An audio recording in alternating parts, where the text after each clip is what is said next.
السلام علیکم پیارے دوستو، اندھا دھن اور بغیر سوچے سمجھے علم حاصل کرنے والے کی مثال رات میں لکڑیاں جمع کرنے والی کی سی ہے۔ وہ گڈھا اٹھا لیتا ہے، ہو سکتا ہے اس میں سانپ اژدہا بھی ہو جو اسے ڈس لے۔ صحیح طالب علم تو مفلس ہی ہوتا ہے۔ پوچھا گیا اگر مناسب مالدار ہو تو فرمایا وہ بھی نہیں۔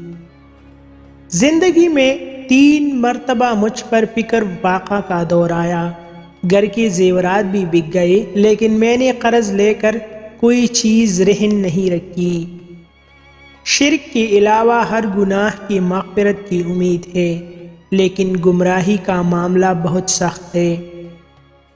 جس طرح نگاہ کی ایک حد ہے جس سے آگے وہ کام نہیں کر سکتی، بالکل اسی طرح عقل کی بھی ایک حد ہوتی ہے جس سے آگے وہ بیکار ہے۔ انسانوں کو قابو میں رکھنا جانوروں کو قابو میں رکھنے سے کہیں زیادہ مشکل ہے۔ جو شخص تمہارے رائے کا خواہشمند نہ ہو اسے مشورہ مت دو، نہ تمہاری تعریف ہوگی اور نہ تمہاری نصیحت اسے فائدہ دے گی۔ ایسے علاقے میں نہیں رہنا چاہیے جہاں دینی مسئلہ بتانے والا عالم اور جسم کا علاج کرنے والا طبیب موجود نہ ہو۔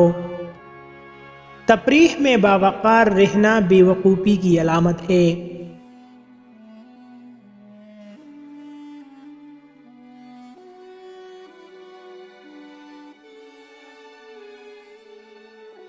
مزید ایسے اچھی ویڈیوز کے لیے ہمارا چینل ابھی سبسکرائب کریں۔